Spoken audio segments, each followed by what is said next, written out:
Selamat sore semuanya. Sore. Kita bisa berkumpul lagi di tempat ini semua karena kasih setia Tuhan. Mari kita menaikkan pujian penyembahan kita waktu Tuhan pasti akan baik.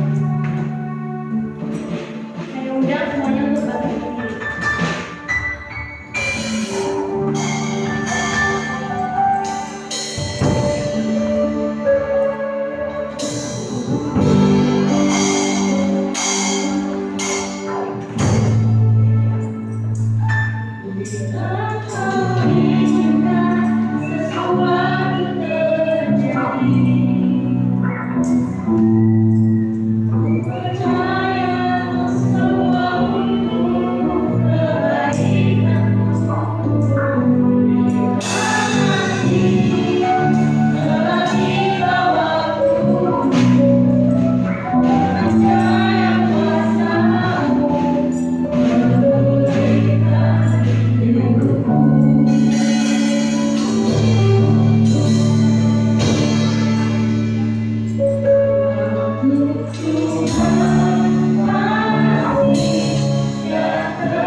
Tuhan. Berkati Tuhan, sembuhkan teman kami Tuhan. Kiranya minggu depan Tuhan untuk bisa lagi Tuhan datang di tempat ini Tuhan. Berkati juga Tuhan kami semua yang ada di sini Tuhan. Tuhan berkati Tuhan, berkati hati dan pikiran kami Tuhan untuk memuji-Mu Tuhan, membesarkan nama-Mu ya Tuhan. Hanya ini doa kami Tuhan. Kami siap Tuhan untuk memuji-Mu Tuhan. Hanya di dalam nama Tuhan Yesus Kristus. Haleluya. Amin.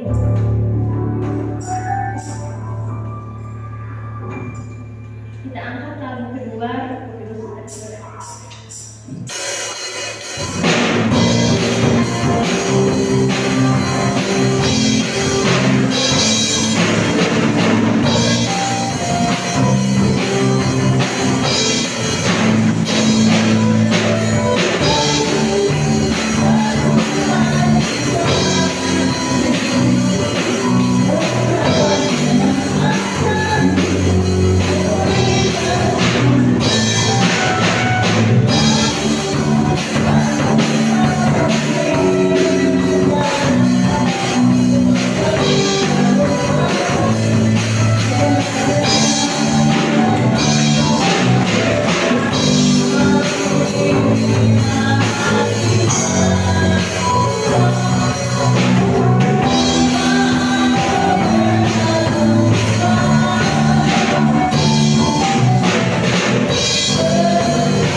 Kasih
Anda dengarkan itu suruh lewat dulu biar nggak terganggu.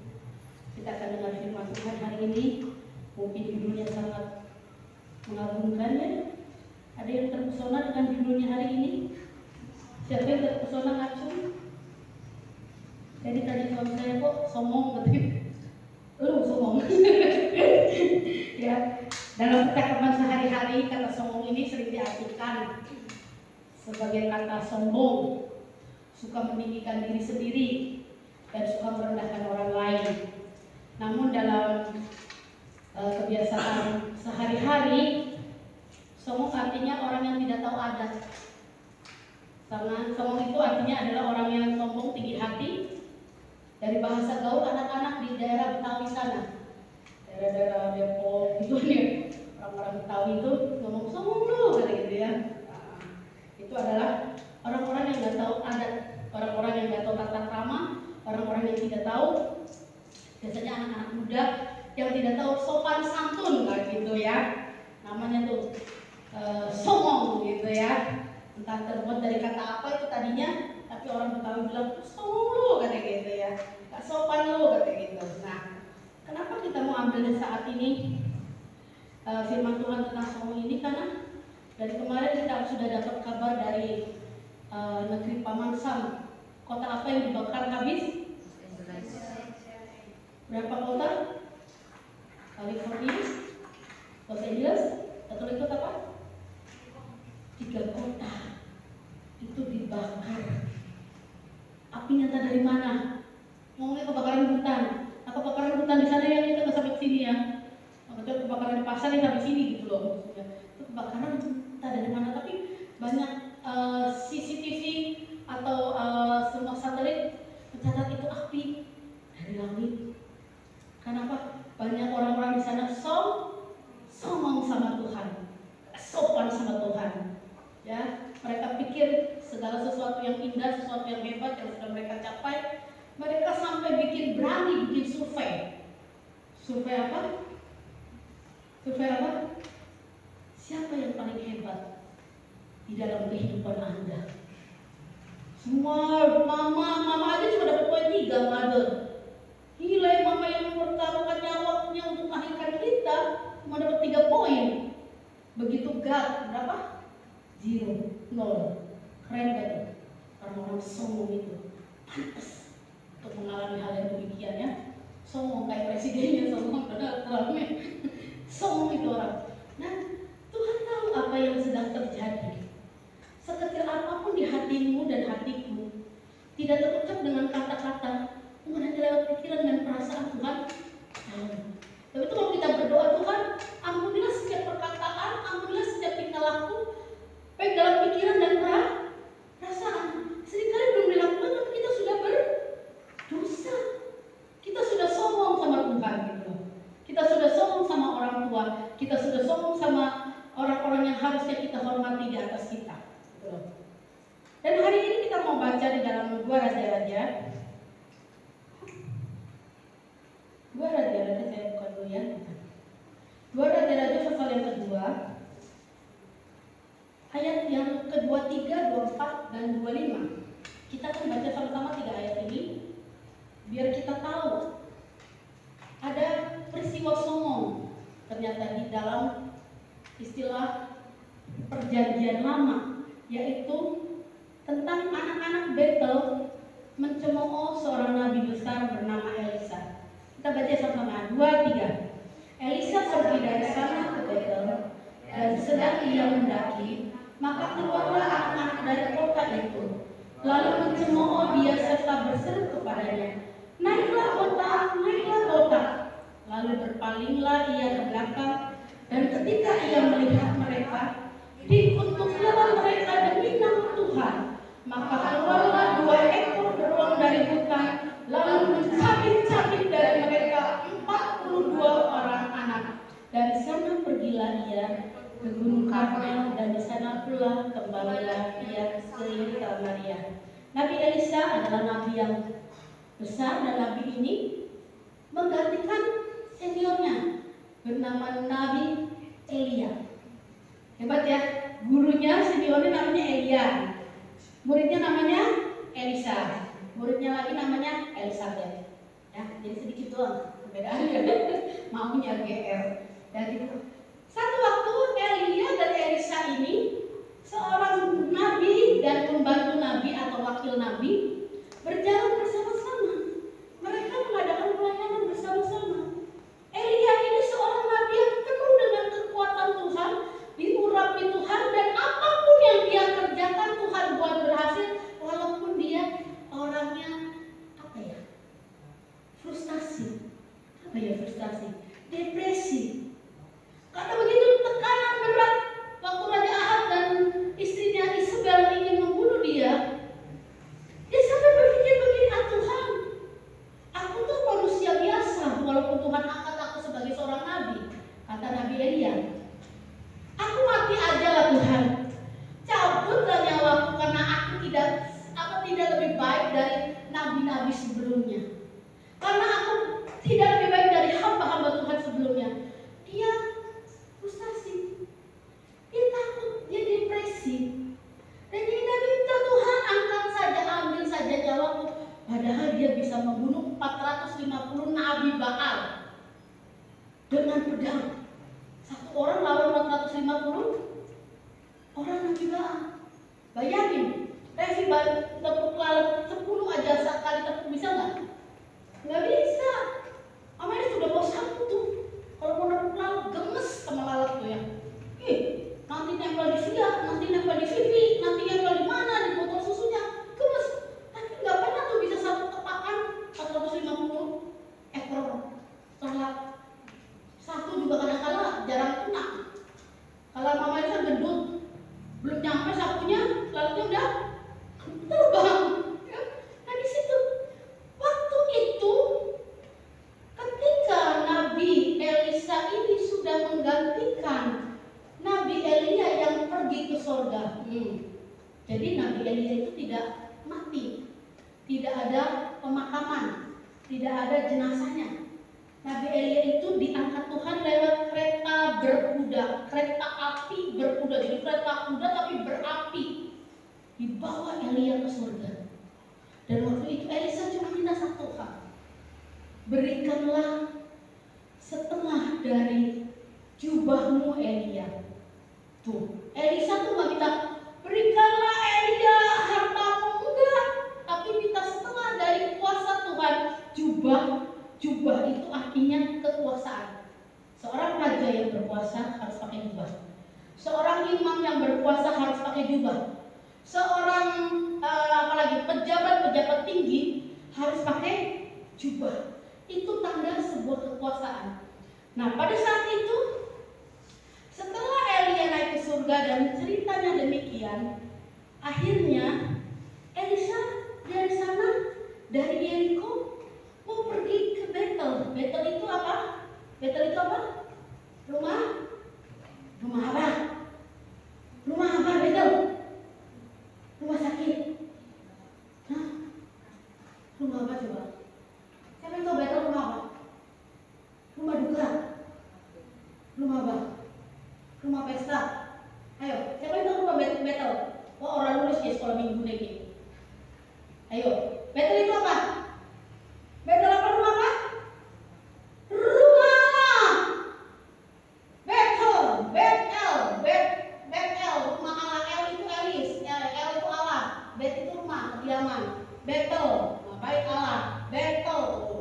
Rumah Tuhan. Nah, benar rumah Tuhan dan rumah Allah sama kan? Rumah Tuhan dan rumah Levi beda. Nah, rumah Tuhan Betel itu. Elisa dia sedang naik ke Betel, di sana dia sedang naik ke Betel mendaki. Ada siapa yang mengikuti? Ada siapa yang mengikuti? Anak-anak Betel, anak-anaknya rumah Tuhan. Hello, kita ini anak-anaknya Tuhan, selalu ada di rumah Tuhan. Tapi kalau lihat hamba Tuhan, ngapain? Mama Elis mah. Kalau ngomong sama Mama Elis mah gak akan nyambung.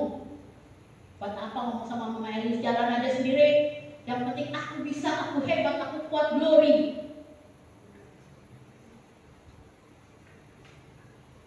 Anak-anak di sini bukan segede Vivi dan Via loh.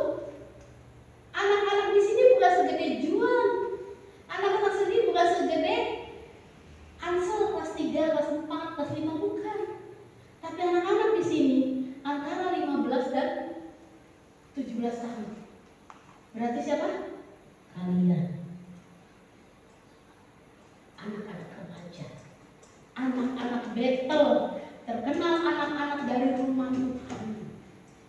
Begitu ada hamba Tuhan naik ke rumah Tuhan, mau masuk ke rumah Tuhan, dibilang apa? Maka keluarlah anak-anak dari kota itu, kota Betel itu, lalu mencemooh, ngece, menghina. Sebab apa? Elisa palanya botak. Padahal Elisa juga saya percaya kalau ada wig, zaman itu dia pakai wig supaya gak kelihatan botak. Biar dia kelihatan kayak Wiro Sableng. Tahu nggak Wiro Sableng? Pendekar yang rambutnya panjang yang diikat itu, rambutnya lebat sekali. Anak-anak ini di sini remaja, orang-orang yang sudah mulai mengerti mana yang baik dan mana yang jahat.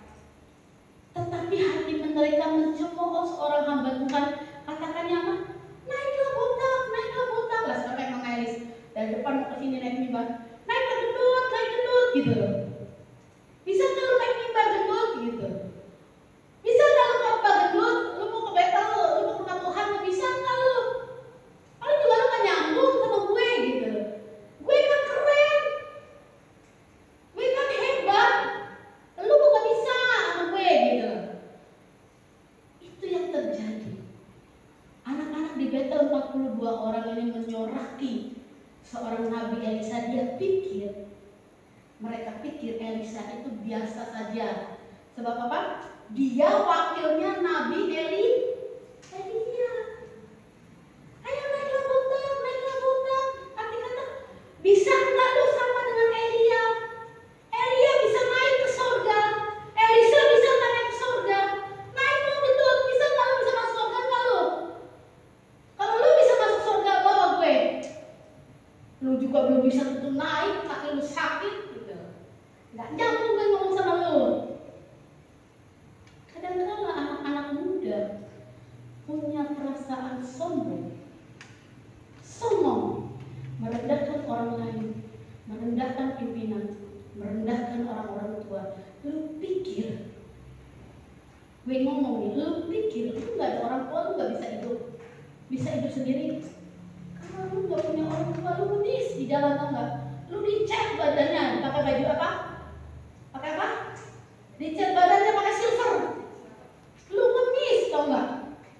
Walaupun orang tua kita tidak lulus SD, kerjanya hanya serabutan, tinggalnya mungkin tidak di rumah yang baik, tapi dia adalah wakilnya Tuhan untuk menjaga kita. Bapak, bahasa Inggris aja kagak bisa, bisa bahasa Batak doang.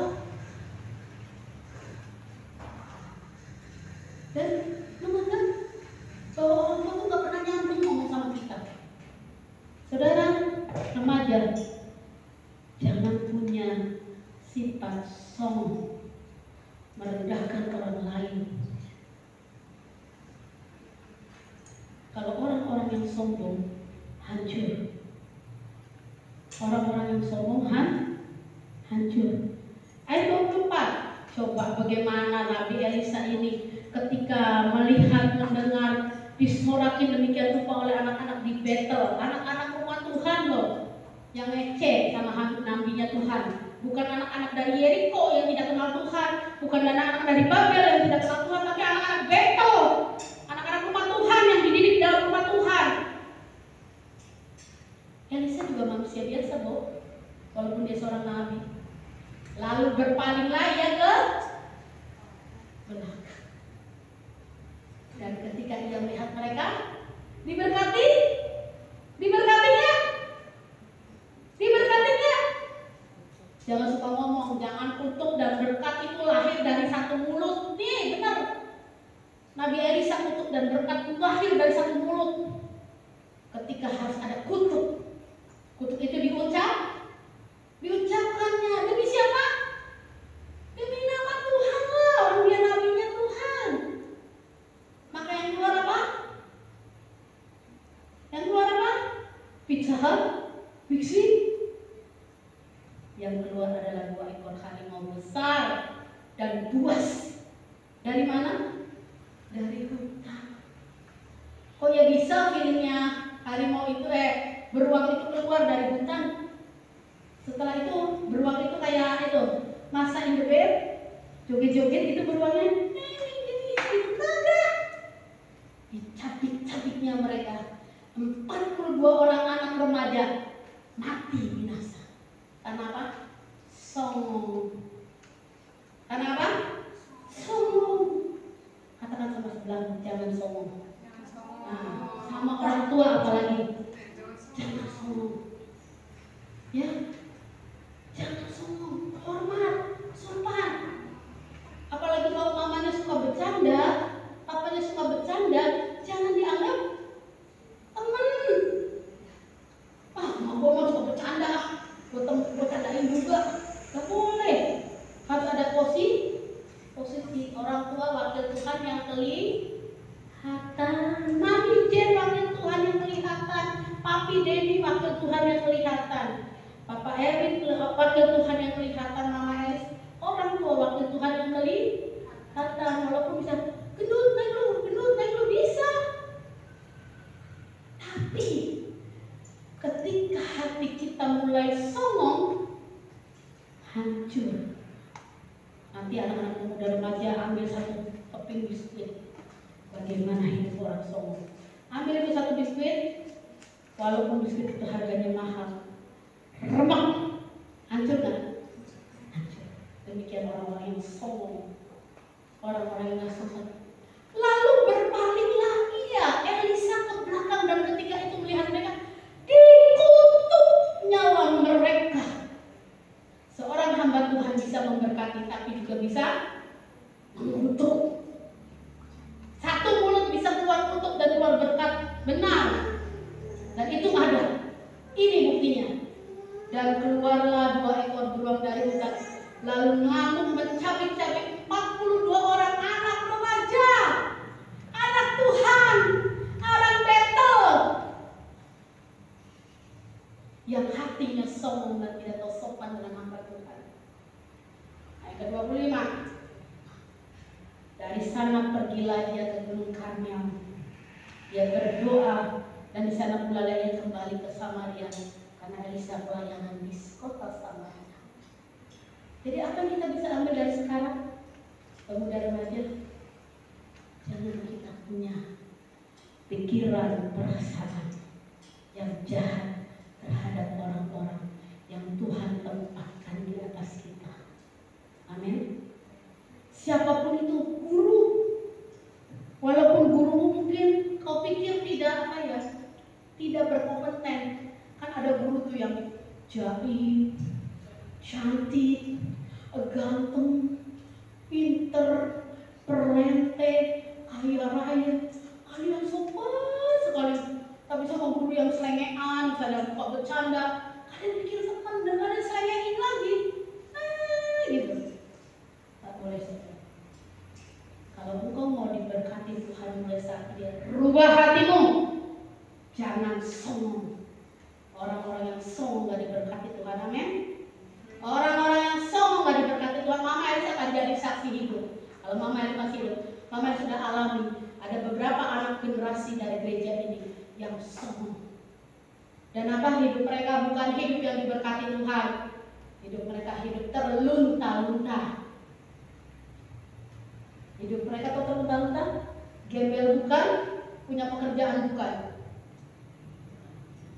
Semua serba kekurangan. Tidak jelas masa depannya. Karena apa? Karena dulu mereka adalah generasi yang songong. Kalau ngomongin hamba Tuhan, berbusa ke mulut kayak minum bir bintang. Padahal dia sendiri belum menampakkan jadi seorang hamba Tuhan itu enaknya kayak apa. Ngasih kolektor goceng ceban aja sombong ini ampun. Mama Elis sering berbicara sungguh. Mama Elis tahu persis orang-orang yang mana yang sombong dan mana orang yang berhati baik.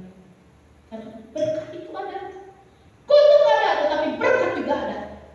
Mari ciptakan hati yang baik, pikiran yang baik, perasaan yang baik. Jangan suka sombong. Karena kalau sombong hancur, remuk, tidak ada artinya, tidak akan memiliki apa-apa. Karena apa? Seorang pelayan Tuhan menyerahkan dirinya kepada Tuhan. Elisa dipilih Tuhan bukan atas keinginannya. Kenapa? Elisa bukan pengangguran. Elisa orang bekerja. Elisa orang berpenghasilan. Tetapi ketika Tuhan panggil melalui Elia, dia ikut jadi pembantunya Elia, jadi wakilnya Elia. Sampai apa? Sampai digenapi 2 bagian dari jubah Elia menjadi miliknya. Coba kita akan baca ya, di ayat yang 2 Raja-Raja pasal yang kedua, ayat yang ke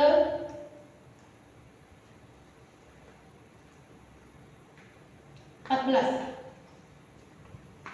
Bagaimana Elisa bisa persis sama pelayanannya dengan Elia. Ayat 14 ya. Elisa mengambil jubah Elia yang telah terjatuh itu, dipukulnya ke atas air itu sambil berseru, "Di manakah Tuhan Allah Elia?" Ia memukul air itu dan air itu terbagi ke sebelah sini dan ke sebelah sana. Maka menyeberanglah Elisa. Itu ayat 14. Tetapi kalau kita baca di atasnya lagi, ya kita akan lihat ya di atasnya lagi. Bagaimana ayat 8? Nih, Elia, gurunya Elisa, bosnya Elisa. Ayat 8. Lalu Elia mengambil jubahnya siapa? Jubah Elia. Digulungnya, dipukulnya ke atas air, maka terbagilah air itu ke sebelah sana dan ke sebelah sini, sehingga menyeberanglah keduanya berjalan di tanah yang kering. Pelayanan Elisa dan pelayanan Elia sama. Kuasa yang diberikan Tuhan kepada hamba-hamba Tuhan sama. Dia bisa memberkati, tapi jangan salah, dia manusia yang bisa mengutuk kalau hatinya sudah sakit. Bagaimana? Elia ngambil jubahnya sendiri. Dia pukul ke sungai Yeriko itu dan dia bisa menyeberang sungai Yordan. Ketika Elisa sudah naik ke surga dengan kereta kuda berapi, Elia melakukan hal yang sama. Elisa bisa melakukan hal yang sama. Jangan merendahkan hamba Tuhan. Bagaimanapun bentuknya, bagaimanapun orangnya, hormatilah dia. Sebagaimana Tuhan memilih dia menjadi hamba untuk melayani kita. Saya punya ibu gembala galak, tapi saya selalu sopan. Tahu nggak saya panggil dia apa dengan sebutan? Mami. Walaupun orang lain ngomong apa segala macam, tidak. Tuhan tempatkan dia sebagai pimpinan di atas saya. Saya wajib menghormati, saya wajib mematuhi, dan saya wajib untuk melayani bersama-sama dengan dia. Akhirnya apa? Berkat yang sama saya nikmati. Dia bisa keluar negeri, saya juga bisa keluar negeri. Coba kalau kalian ngomong Mama Elis keluar negeri, ya Mama Elis pergi sendiri lah, ngurusin teman nanggung. Dia bisa tinggal di hotel yang mewah, saya bisa ikut di sana tinggal di hotel yang mewah. Kenapa? Hati ini jangan sombong, gak boleh. Ya, kenapa pelayanan hamba-hamba Tuhan itu pelayanan yang sungguh dari hatinya untuk melayani Tuhan dan untuk melayani jemaat. Camkan, sampai dimanapun kalian nanti, sudah bekerja, sudah pindah keluar kota, jangan hormat sama orang lain. Hargai orang lain lebih daripada diri sendiri. Saya selalu gini, merasa berhutang banyak terima kasih sama orang lain. Saya tuh jadi orang gitu. Nggak pernah saya pikir saya lebih hebat dari orang. Saya selalu pengen melayani. Saya pengen selalu melayani. Saya banyak hutang. Saya banyak diberkati orang lain. Saatnya saya memberkati. Selalu setiap event saya tidak mau ketinggalan. Karena saya tahu orang yang melayani pasti diberkati Tuhan. dan saya tidak akan mundur sampai saya mati. Tapi saya tidak punya hati yang songong. Karena saya tidak mau sebentar orang memberkati saya, kemudian orang mengutuk saya. Jadi mudah dikasih Tuhan hari ini. Kembali kepada 2 Raja-Raja 23, 24, 25, baca di situ apa yang mereka lakukan terhadap hamba Tuhan. Apa yang mereka lakukan terhadap orang tua. Apa yang mereka lakukan terhadap guru. Walaupun mereka masih usia 15 sampai 17 tahun. Tapi hati mereka penuh dengan kejahatan. Hati mereka, ucapan mereka, ucapan yang menyakitkan. Naiklah botak. Mereka pikir, si Elisa bisa saya naik seperti Elia ke sana, ke surga. Pelayanan hamba Tuhan diutus oleh Tuhan dan dipakai oleh Tuhan untuk menjadi berkat bagi kita semua. Biar kita boleh dididik. Jangan sampai kita di bumi hanguskan seperti 3 kota di Amerika tadi. Tuhan ditempatkan tempat yang paling nol. Padahal saudara tahu, Tuhan di tempat tertinggi. Bilang sama mama papa, Tuhan harus di tempat tertinggi. Kalau perlu tokonya tutup dulu, kita ke gereja dulu. Kalau tokonya kebakaran, mau nangis juga itu udah jadi abu, gak akan bisa kembali lagi. Bayar asuransi, nggak semua bisa ganti asuransi. Rumah, kita jagain rumah, kita jangan ke gereja. Nggak, berangkat dulu ke gereja, kunci semua. Gereja dulu, utamakan Tuhan tempat yang tertinggi. Kalau Tuhan di tempat yang tertinggi, semua Tuhan tempatkan kita di tempat yang tertinggi. Kita jadi orang-orang yang teristimewa, dipilih Tuhan, orang-orang terfavorit. Tahu nggak? Orang-orang terfavorit, orang yang memiliki hati Tuhan seperti Daud. Orang-orang yang berkenan di hadapan Tuhan. Daud dosa nggak? Dosa. Daud salah nggak? Salah. Daud pernah bunuh orang nggak? Bunuh orang berlaksa-laksa. Saul membunuh orang beribu-ribu, Daud berlaksa-laksa. Tapi apakah dia tidak berkenan di hadapan Tuhan? Berkenan. Favoritnya Tuhan. Maka utamakanlah Tuhan. Jangan sombong ya. Jangan sombong agar hidupmu. Aku lihat dan semua orang lihat hidupmu diberkati Tuhan karena hatimu layak dan tidak sombong. Amin. Amin. Bukan karena kuat gagahmu, bukan karena kepintaranmu, bukan karena cantik dan tampangmu, tapi Tuhan yang menolong hati kita, menilik hati kita sampai di mana hidup kita ini berkenan sama Tuhan. Pelayanan kita ini berkenan nggak sama Tuhan? Benar nggak kita melayani Tuhan? Jadi WL, jadi singat, jadi pemain musik, jadi LCD, jadi apa? Benar nggak kita sungguh-sungguh buat Tuhan? Atau hati kita pengen sombong, gue mah bisa dong, gue yang paling pintar dong, gue paling hebat. Apa tadi arti kata sombong?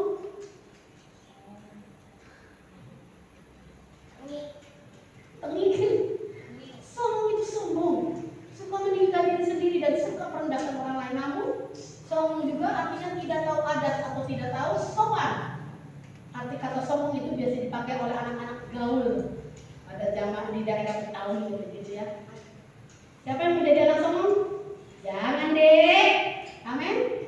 Jangan deh, jangan sombong. Selalu rendah hati, selalu baik hati ini. Walaupun orang lain dan sekitarnya tidak baik, ya. Jadi jangan takut. Selama kita ada kebenaran di dalam hidup kita, kita mau bangun itu, bangun dari fondasi. Fondasinya apa? Dari batu-batuan, dari permata, dari barang-barang yang tidak fana. Jangan kau bangun dari rumput, kayu, jerami. Begitu api dari Tuhan menyambar, habis. Mari kita bangun semua yang baik, semua yang indah. Pikirkanlah itu semua, mulai dari remaja, jangan nasib bersama. seperti 42 anak di Betel, remaja di Betel, remaja di rumah Tuhan, hidupnya dicabik-cabik oleh beruang. Jadi ceritanya Marsha and the Bear ya. Ada yang tahu Marsha and the Bear? Di filmnya lucu ya, padahal kejadian itu sangat tragis. Filmnya lucu sekali. Maka saya malas nonton itu karena mau saya sudah ikut kayak Marsha bandel. Ya, Tuhan memberkati kita semua. Jangan apa? Jangan sombong. Amin. Jangan tengik, jangan sombong. Yuk kita bangkit berdiri. Saya undang semua main musik dan singer. Kita akan berdoa. Selidiki aku, lihat hatiku.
Biar anak-anak pemuda remaja di tempat ini boleh tahu visi dan misi yang daripada Tuhan.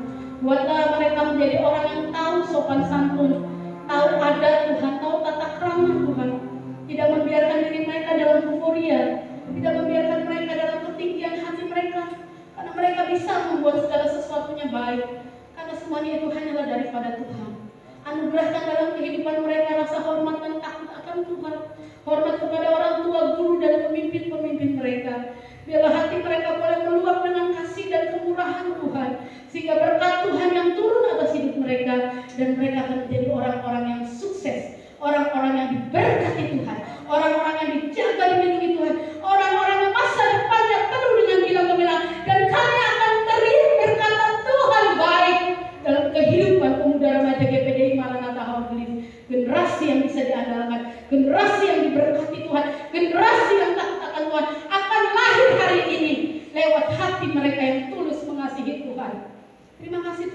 pelayanan anak-anak pemuda remaja hari ini Tuhan. Mereka sudah terlibat di WL Singan, main musik, LCD, oleh Tuhan. Semua yang mereka kerjakan untuk Tuhan.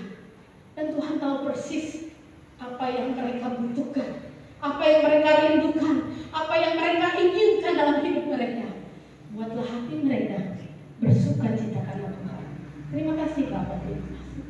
Kami berdoa Tuhan, jangan satu pun dari mereka gugur iman, jangan satu pun dari mereka lemah, tetapi kuat terus di dalam Tuhan, di dalam kuat kuasa, di dalam Roh Kudus, di dalam doa, di dalam pembacaan firman Tuhan, dan di dalam ibadah-ibadah. Terima kasih Tuhan Yesus, terima kasih.